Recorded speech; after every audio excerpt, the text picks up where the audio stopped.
Hi, I'm Blake from Built by Becker, and if you watch this entire video, you're gonna end up with a complete recipe for a perfect kitchen design. Today, we are diving deep into kitchen design, but not in the way you'd expect. We're going to build the perfect kitchen from the ground up, starting with the stuff that no one talks about, but everyone gets wrong. By the end of this video, you'll know exactly how to create a kitchen that works as hard as it looks good. So, where do we actually start? Well, it's not the cabinet styles or the countertop materials like most people think. We start with something way more important: understanding your space, and more importantly, understanding yourself. This might sound like therapy, but stick with me. This is where most kitchen disasters begin. You need to be really honest about how you actually live. Do you cook elaborate meals every night? Or are you more throw it in the microwave person? Do you host dinner parties for 12 people? Or is your idea of entertaining ordering pizza for the game? And there's no wrong answer here, but there's definitely a wrong kitchen for your lifestyle. You can't design for the person you think you should be. The design has to be for who you really are. Be honest with yourself, because your kitchen needs to work for your real life. Now, your kitchen isn't just about you either. If you got kids, you got to think about the surfaces that can handle chaos, the storage that keeps the dangerous stuff out of reach. You have pets? You should consider food storage and easy cleanup. You love hosting friends? You need a space for people to gather without getting in your way while you're cooking. All of this shapes how your kitchen should work. But where do you start? Well, the pain points in your kitchen are probably pure gold for planning your new kitchen. What makes you crazy every single day? And I'm not just talking about your wife or husband. Do you have enough counter space for prep work? Are you running out of room in the fridge? Not being able to find anything in your cabinets? These are frustrations that become your roadmap to a better kitchen design. Once you understand how you live, then we can really start thinking about spatial relationships. And this is where we stop thinking like decorators and start thinking like architects. Your kitchen isn't just floating in space. It connects to your dining room, your family room, maybe even your backyard. These connections matter because they determine how your kitchen fits into your daily flow. So instead of just putting things wherever they fit, think about activity zones. You got your prep zone where you chop and measure, your cooking zone around the stove and oven, your cleaning zone with the sink, your serving zone where you put the food on the plate, your storage areas, and everything else. These zones need to talk to each other in a logical way, which brings us to something that most people completely ignore until it's too late: traffic flow. Where do people come? Where do people go? Where does stuff move and shake and go in the kitchen? Let's say you're making dinner and someone needs to get to the fridge while you're at the stove. Are you constantly bumping into each other? Where do people naturally walk when they come into your kitchen? Planning for this movement prevents those kitchen traffic jams that drive everyone nuts. And that's not all. There's this thing I like to have in kitchens. Connection to adjacent rooms is something designers call sight lines, but I just call it making sure you can see what's going on.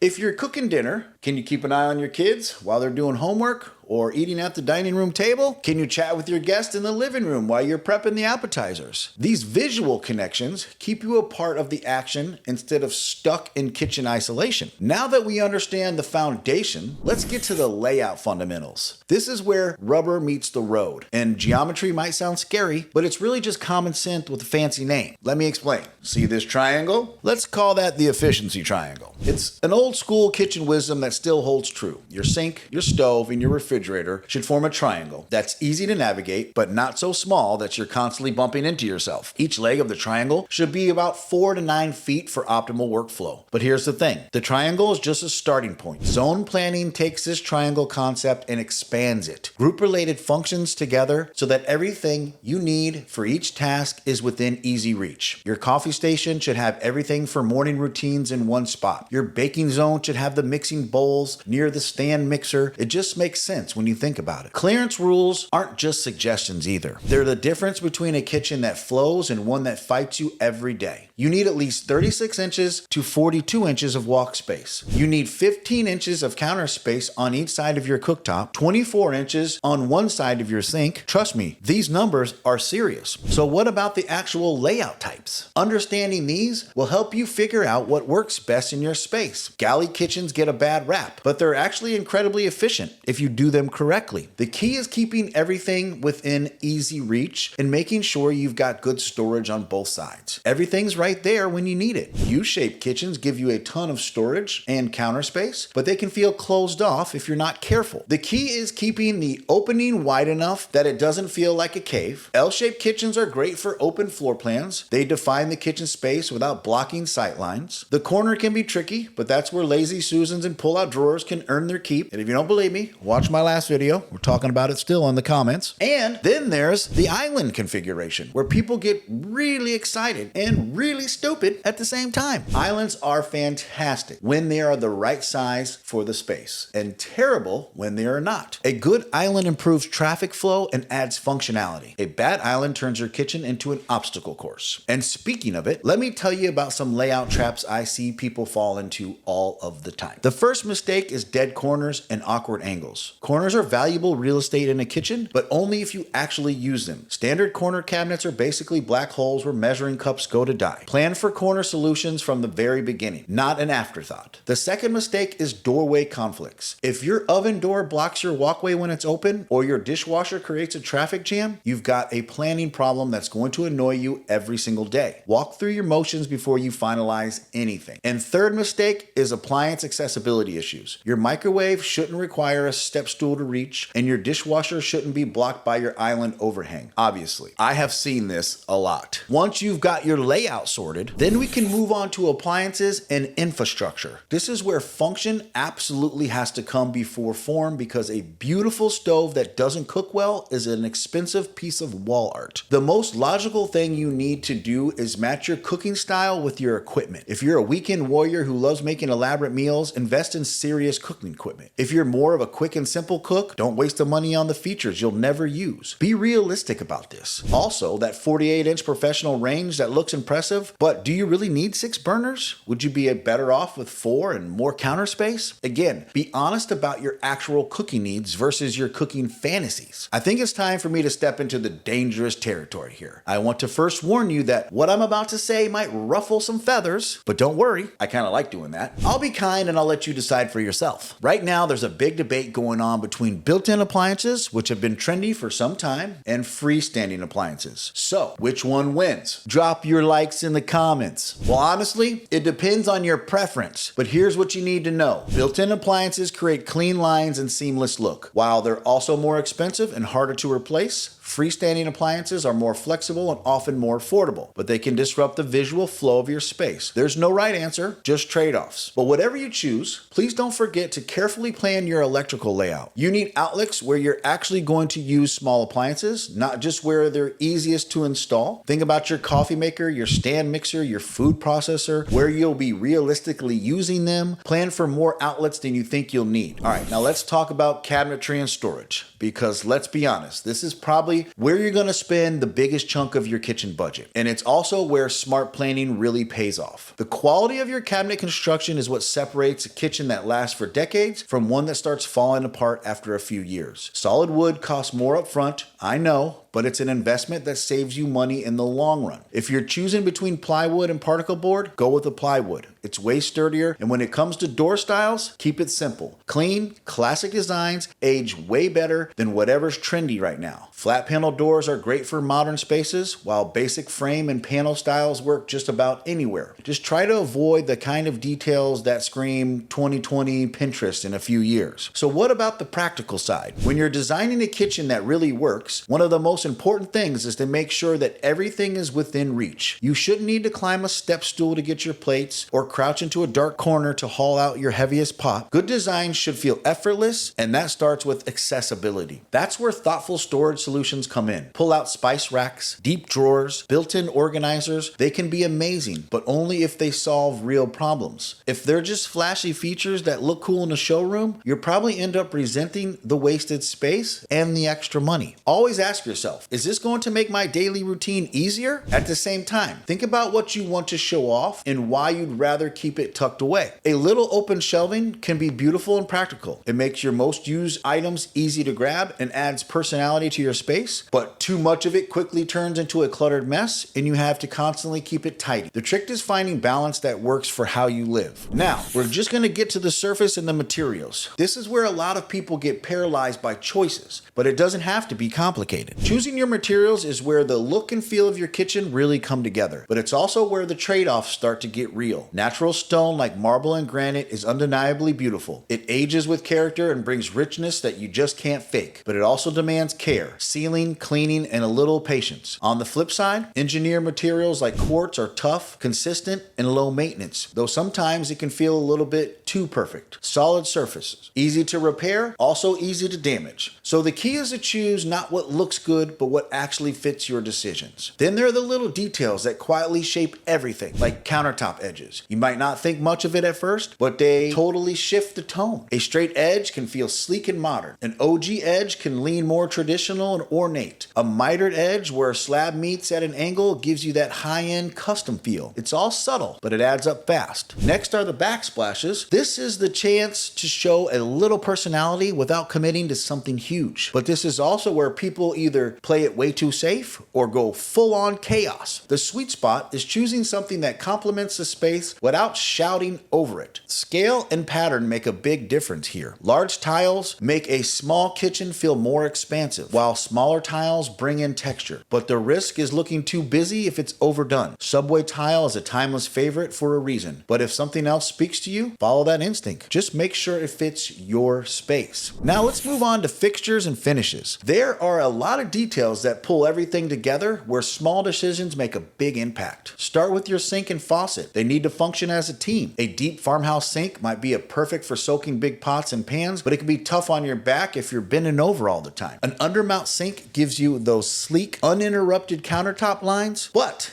it needs solid countertop support and professional installation. And the faucet, it has to reach every corner of your sink and match how you cook and clean. Before you start thinking about styles or finishes, get clear on what you actually need. Do you rinse a lot of dishes? A pull-down sprayer might be the essential. Wash big trays and baking sheets often? You might want a deep, wide bowl. Prefer filtered water right at the tap? Plan for it now. Also, those functionality questions need to come first. Style comes second. This brings us to the finish harmony throughout your kitchen, which prevents chaos and creates cohesion. The rule of 3 says stick to no more than 3 different finishes in your kitchen. Usually that's dominant metal finish, 1 accent finish, and maybe 1 more special feature. More than that starts to look random. A good approach, choose 1 metal family for your core elements like faucets, handles, and hinges, then bring in a contrasting metal as an accent through lighting or maybe a decorative piece. That way it feels layered, not random. Finish choices are subtle, but when they're in sync, the whole kitchen just clicks. Now let's talk about lighting, because this turns your kitchen from purely functional to livable. Good lighting isn't just about seeing what you're doing, it's about how the space feels. You'll want to start with task lighting. Under cabinet lights that eliminate shadows while you chop and prep, and pendants over the island that give you focus light right where you need it. This is your foundation, the practical stuff that keeps your workspace usable. Then comes ambient lighting, which sets the overall mood. Think recessed lights on dimmers or a statement chandelier that makes the room feel warm and inviting instead of cold and clinical. It's what turns your kitchen into a place where people actually want to hang out. Accent lighting is the final layer, the one that brings everything to life. Maybe it's soft lighting inside the glass front cabinets or LED strips that highlight a cool backsplash and open shelving. These little touches create depth and intention, like the final brushstrokes on a painting. But great lighting isn't just about what kind, it's about how it fits. Your fixtures need to hit the right balance of scale, style, and function. Pendant lights, for example, should be big enough to light your island, but not so big that they take over the room. And they should complement your kitchen's vibe, not fight it. Thankfully, there's a few easy guidelines for that actually work. For island pendants, aim for fixtures that are roughly 1/3 the width of your island. For dining tables, chandeliers should be about 1/2 to 2/3 the width of the table. These aren't rigid rules, but they're great starting points to keep everything feeling balanced and intentional. And finally, styling and personalization. This is where a kitchen stops looking like a show showroom and starts feeling like home. The key? Curate. Don't clutter. Choose a few pieces you love, maybe it's ceramics, vintage glassware, or wooden utensils, and give them a space to shine. When every surface is covered in random stuff, nothing stands out. Invest in items you'll actually use and enjoy using them. At the end of the day, great kitchen design isn't about following trends or copying Pinterest. Perfect setups is all about knowing how you live and creating a space that supports your routines, reflects your taste, and makes everyday moments just a little bit more enjoyable. Now that's a wrap on the perfect kitchen design from the ground up. And if you've watched this entire video, go ahead and hit the like button, do a subscribe for us, and drop a comment and let us know if you're gonna be building that perfect kitchen soon. Until next time,